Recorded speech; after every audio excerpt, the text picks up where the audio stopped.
मित्रांनो, आजची कथा एका अशा गरीब मुलाची आहे आणि एका रात्रीत त्याच्या आयुष्यात असा बदल झाला की संपूर्ण गाव आश्चर्यचकित झालं.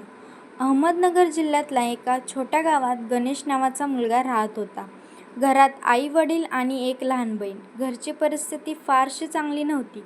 2 एकर शेती आणि त्यावरच सगळ्यांचा संसार. गणेश अभ्यासात फार हुशार नव्हता, पण मनाने खूप चांगला होता.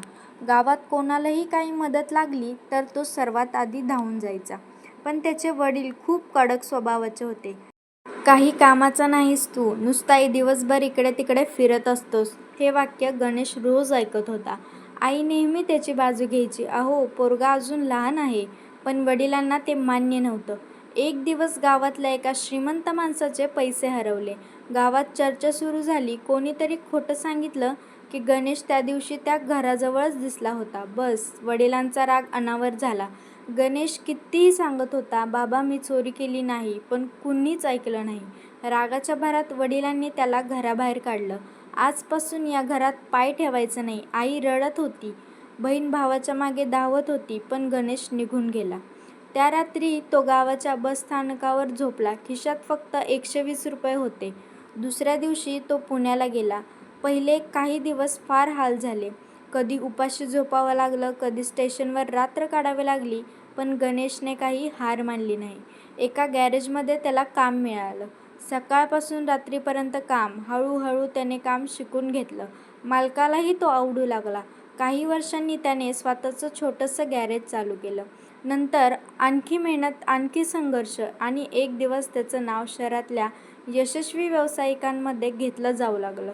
पण या सगळ्यात एक गोष्ट त्याला कायम टोचत होती, ती म्हणजे आई. तो अनेकदा गावात जाण्याचा विचार करायचा, पण वडिलांचा राग आठवून थांबायचा. असं करत 10 वर्ष गेली. एक दिवस त्याच्या जुन्या मित्राचा फोन आला. गण्या, एकदा गावाकडे ये. का रे? फोनवर सांगता येणार नाही. गणेशच्या मनात भीती निर्माण झाली. तो लगेच गावाकडे निघाला. गावात पोचल्यावर त्याला सगळं बदललेलं दिसलं. घराची अवस्था वाईट झाली होती. शेती विकली गेली होती आणि सर्वात मोठा धक्का म्हणजे त्याची आई आता या जगातच नव्हती.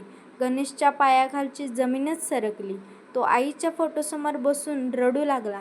मित्राने त्याच्या हातात एक जुनी पिशवी दिली. हे घे, तुझ्या आईने तुझ्यासाठी ठेवून दिलं होतं. पिशवीत काही कपडे आणि एक पत्र होतं. थरथरत्या हाताने त्याने पत्र उघडलं. त्यात लिहिलं होतं, बाळा, मला माहीत आहे तू चोरी केली नव्हतीस, पण तुझ्या बाबांचा गैरसमज झाला.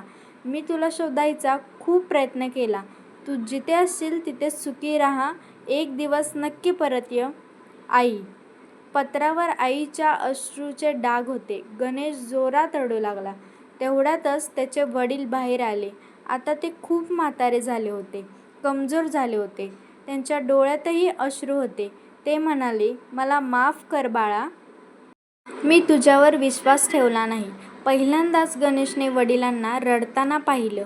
नंतर खरी गोष्ट समोर आली. 10 वर्षांपूर्वी ज्याच्यावर चोरीचा आरोप झाला होता, तो खरा चोर गावातील दुसराच एक माणूस निघाला. मरण्यापूर्वी त्याने ती गोष्ट कबूल केली होती. गणेश काहीच बोलू शकत नव्हता. 10 वर्ष एका खोट्या आरोपाने त्याचं आयुष्यच बदललं होतं. काही दिवस तो गावातच राहिला.